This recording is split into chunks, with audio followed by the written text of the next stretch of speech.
이제 오늘부터 또 이제 서신서 강의 말씀으로 말씀을 나누겠습니다. 야고보서입니다. 야고보서 1장 1절에서 11절까지. 야고보서 1장 1절에서 11절까지 말씀입니다. 야고보서 제 1장. 하나님과 주 예수 그리스도의 종 야고보는 흩어져 있는 12지파에게 문안하노라. 내 형제들아, 너희가 여러 가지 시험을 당하거든 온전히 기쁘게 여기라. 이는 너희 믿음의 시련이 인내를 만들어내는 줄 너희가 알미라. 인내를 온전히 이루라. 이는 너희로 온전하고 구비하여 조금도 부족함이 없게 하려 함이라. 너희 중에 누구든지 지혜가 부족하거든 모든 사람에게 후히 주시고 꾸짖지 아니하시는 하나님께 구하라. 그리하면 주시리라. 오직 믿음으로 구하고 조금도 의심하지 말라. 의심하는 자는 마치 바람에 밀려 요동하는 바다 물결 같으니 이런 사람은 무엇이든지 죽게 얻기를 생각하지 말라. 두 마음을 품어 모든 일에 정함이 없는 자로다. 낮은 형제는 자기의 높음을 자랑하고 부한 자는 자기의 낮아짐을 자랑할지니 이는 그가 풀의 꽃과 같이 지나감이라. 해가 돋고 뜨거운 바람이 불어 풀을 말리면 꽃이 떨어져 그 모양의 아름다움이 없어지나니 부한 자도 그 행하는 일에 이와 같이 쇠잔하리라. 아멘. 의사들이 귀한 그 벽지의 수용소에서 내과 의사로 있었던 코른펠더라고 하는 사람이 있습니다. 그는 다른 수감자들에 비해서 훨씬 나은 조건에서 수감 생활을 하고 있었습니다. 그 당시 이 수용소 의료부 의사들은 수용소 당국의 비위에 맞지 않거나 혹은 이 수용소 구역에서 쫓아내고 싶은 그런 사람들을 처벌동으로 보내기 위한 그 진단서에 서명을 하게 되어 있어요. 그래서 의사의 서명이 주어지게 되면 그러면 그런 사람들은 이제 처벌동으로 가게 되는 거예요. 해당 죄수가 그러한 징벌을 견뎌낼 수 있을 만큼 이제 건강하다 하는 것을 증명하는 거지요. 물론 이것은 위증입니다. 위증. 정말로 이 사람이 처벌동에 갈 만한 건강이 있어서가 아니라 그저 수용소 당국이 원하면 그러면 의사들은 그냥 아무 양심의 꺼리낌 없이 그 서명을 통해 죄 없는 그 수용소 안에 수용되어 있는 사람들을 처벌동으로 보내는 거예요. 그러니까 결국 자기가 살기 위해서 남을 희생시키는 거라 말할 수가 있을 겁니다. 이 코른벨드라고 하는 사람도 역시 지금까지 그렇게 자기 몫의 진단서에 서명을 해왔어요. 아무 양심의 꺼리낌이 없이. 그런데 그 수용소 안에서 그가 예수를 믿게 되었습니다. 이제 그리스도인이 되었다는 거예요. 그래서 코른벨드의 이 내면에서 변화가 일어나기 시작을 합니다. 내가 이런 일을 계속 할 수는 없지라는 마음이 자꾸 생겨납니다. 그러니까 어찌 보면은 그 수용소 당국에 미움을 살 일이 생겨나기 시작하는 거죠.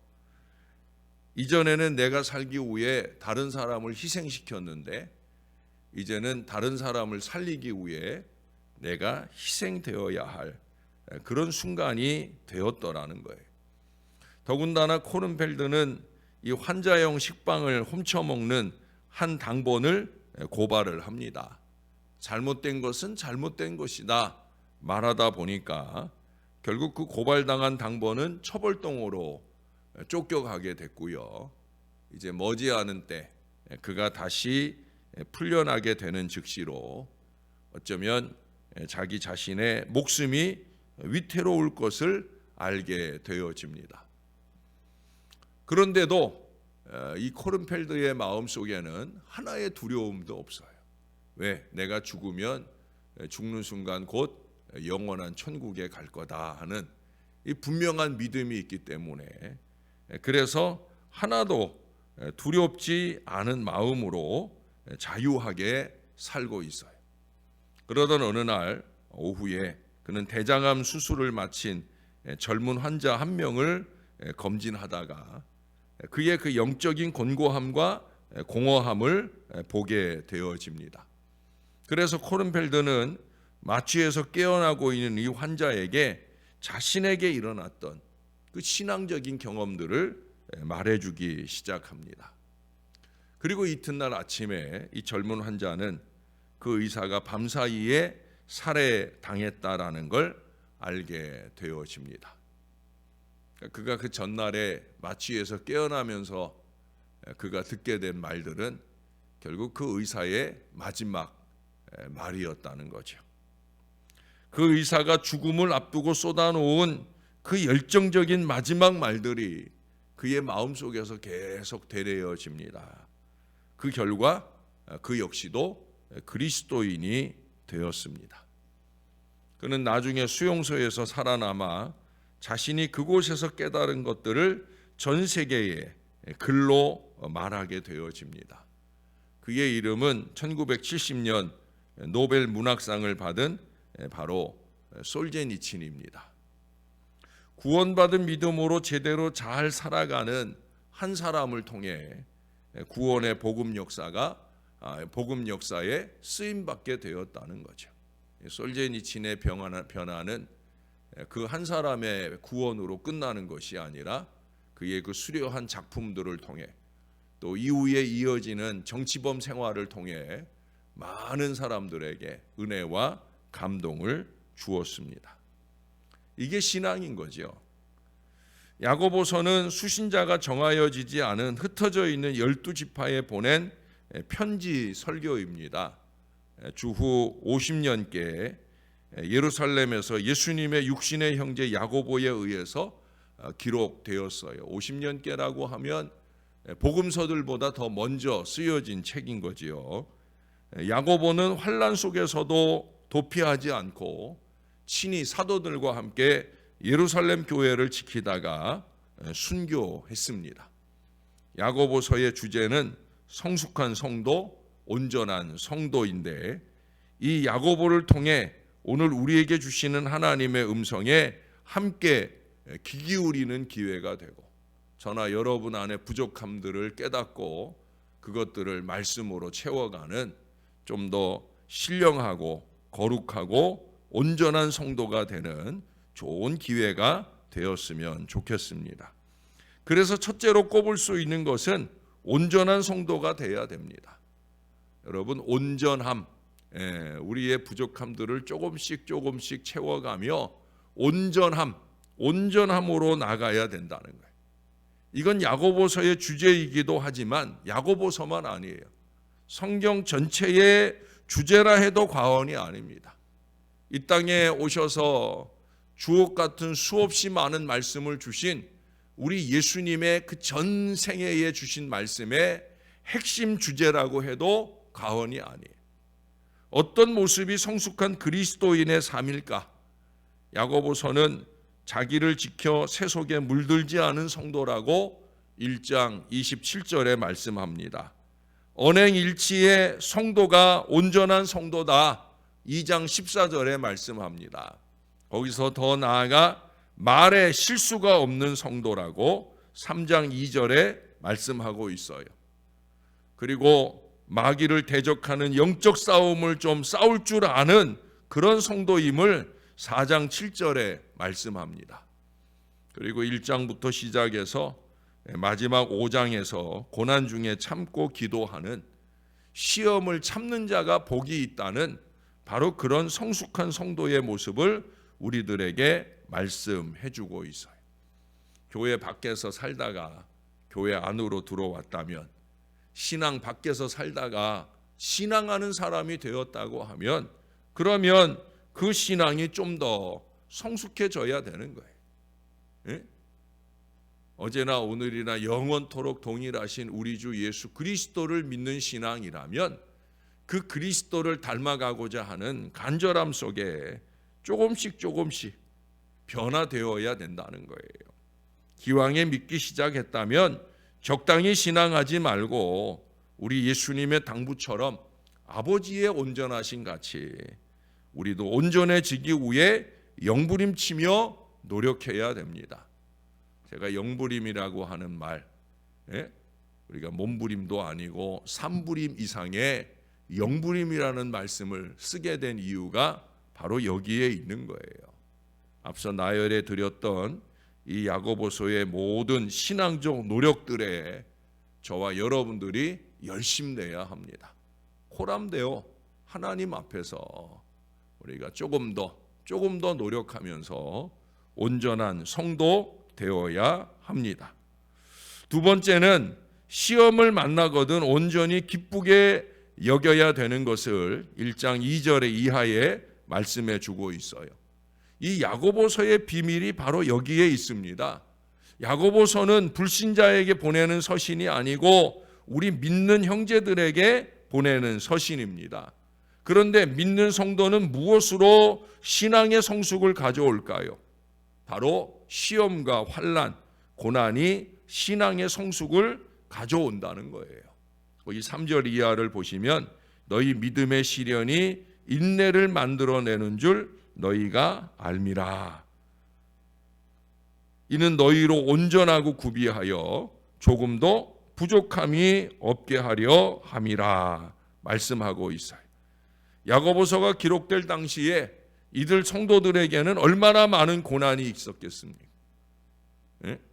오늘날에 비할 바가 아닐 거예요. 더욱이 아시아에 흩어진 이 신앙의 동지들에게는 얼마나 시련이 많았는지 몰라요. 늘 목숨 걸고 신앙해야 되는 거예요. 그냥 시련이 아니라 목숨을 내놓아야 되는 시련이에요. 이 시기를 생각해 보세요. 이 시기가 로마의 압제 아래에 있던 시기고 예수 믿는 것 때문에 사자밥이 되거나 또는 화형을 당하거나 크고 작은 많은 고난을 받는 바로 그런 시대예요. 이런 현장에서 야고보는 내 형제들아 너희가 여러 가지 시험을 만나거든 온전히 기쁘게 여기라 설교하고 있는 거예요. 우리 자녀들을 어떻게 교육해야 될까요? 무엇이 성숙을 가져올까요? 여러분 온상 안에서의 꽃으로만 남을 것입니까? 아니면 시험과 고난도 능히 이길 수 있는 성숙한 신앙 인격체로 자라가야 되겠습니까? 우리는 후자의 선택을 기꺼이 할 수 있는 사람 되어야 합니다. 조금 더 부족함이 없게 하시려고 온전함이라고 하는 이 큰 틀에서 조금 더 부족함이 없게 하시려고 주시는 이 고난의 유익을 깊이 깨닫고 체험해 가는 믿음의 인내가 저와 여러분 안에 넘치게 되기를 우리의 구주 되시는 예수님의 이름으로 간절히 축원합니다. 그리고 마지막 세 번째, 온전한 신앙생활을 하려면 기도 생활을 잘해야 돼요. 기도 생활에 있어서 믿음으로 구하고 조금 더 의심하지 말아야 됩니다.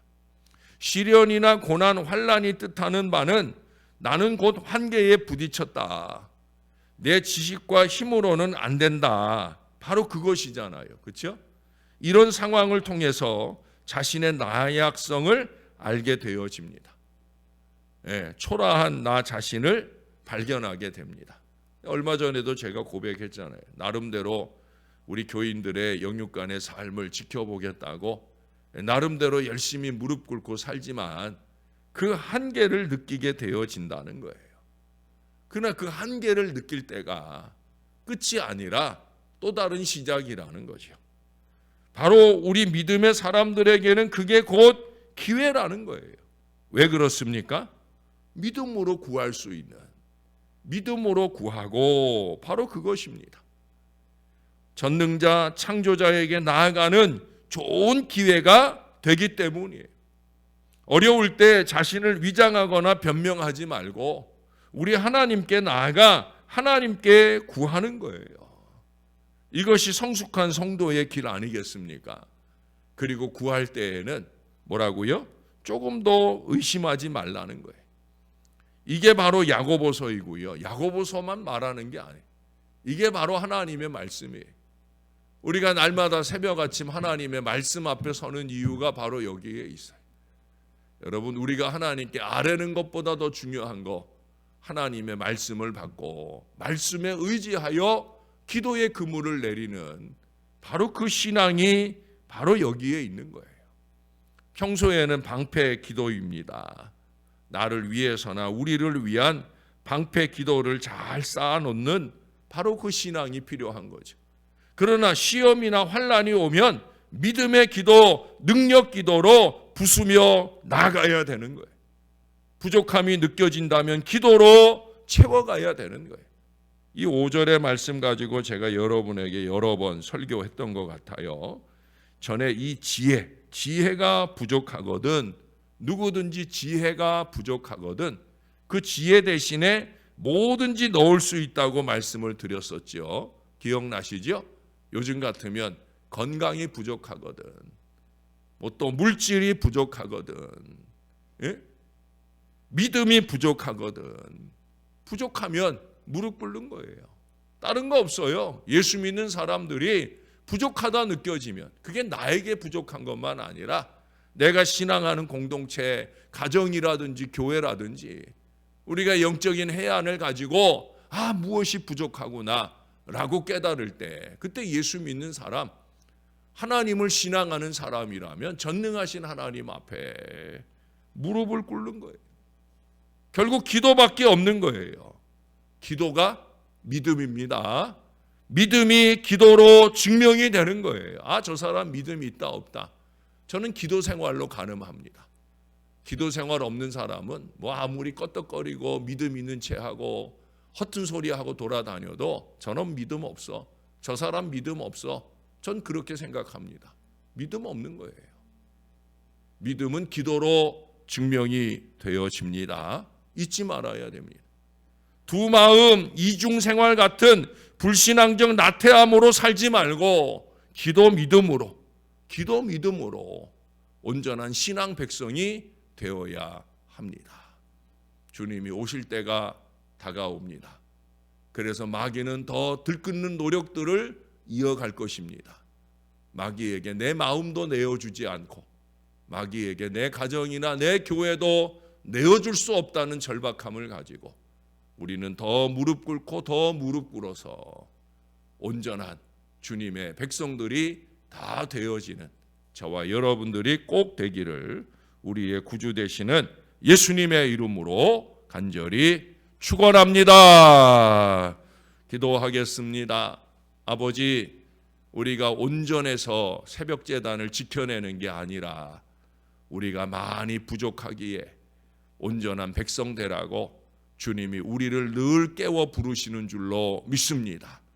주님이 깨워주신 것을 감사히 여기며 우리의 부족함, 그것들을 조금씩 채워가는 날마다의 새벽 노력이 우리 안에 있도록 은혜를 베풀어 주옵소서. 내가 열심히 신앙하고 헌신하고 기도하는데 왜 이런 어려움이 오는가 불평하고 원망하기보다는 그 어려움이, 그 시련이, 내 사랑하는 양들의 어려움이 나로 하여금 더 온전한 목회자, 온전한 신앙 백성 되게 하기 위함인 걸 깨닫고 더 무릎 꿇을 수 있도록 은혜를 베풀어 주시옵소서. 전능하신 우리 하나님 앞에 구하라고, 특히도 우리에게 그 응답의 보증이 되는 예수 그리스도의 이름을 주셨사오니 예수의 이름으로 구하는 우리의 믿음의 기도가 더 뜨겁고 더 간절할 수 있게 은혜를 베풀어 주시옵소서. 오늘도 2차 항암 치료에 들어가야 하는 연약한 주의 자녀가 있습니다. 내일도 중요한 검사 결과를 앞두고 있는 주님의 자녀가 있습니다. 본인이나 동기간들이나 또 사랑하는 가족들이 얼마나 많이 걱정하고 염려하며 기도하겠나이까. 아버지 하나님 도와 주옵소서. 내가 병상에 홀로 있는 게 아니라 함께 기도하는 믿음의 사람들과 있는 것을 잊지 말게 도와주시고 우리 주 예수님 바라보면서 그 모든 힘겹고 어려운 치료의 여정, 검사 결과를 들어야 하는 순간 모든 시간마다 이기고 승리하도록 은혜를 베풀어 주시옵소서. 주님이 꼭 손대 주셔서 속히 나음받는 역사를 더하여 주옵소서. 크고 작은 어려움 속에 신음하는 자녀들 주님이 꼭 붙들어 주시고 예수 은혜, 예수 능력, 믿음의 기도로 동역하는 주의 백성들의 기도로 통하여 놀라운 치유와 회복의 역사가 일어나게 은혜 베풀어 주시옵소서. 2월 한 달 동안 새롭게 병상에 드는 이들 없도록 하나님 꼭 지켜 주시옵소서. 주님이 함께 하시기를 소원하고 간구합니다. 의심 없이 믿음으로 기도하오니 역사를 나타내 주시옵소서. 감사합니다. 예수님 이름으로 기도합니다. 아멘.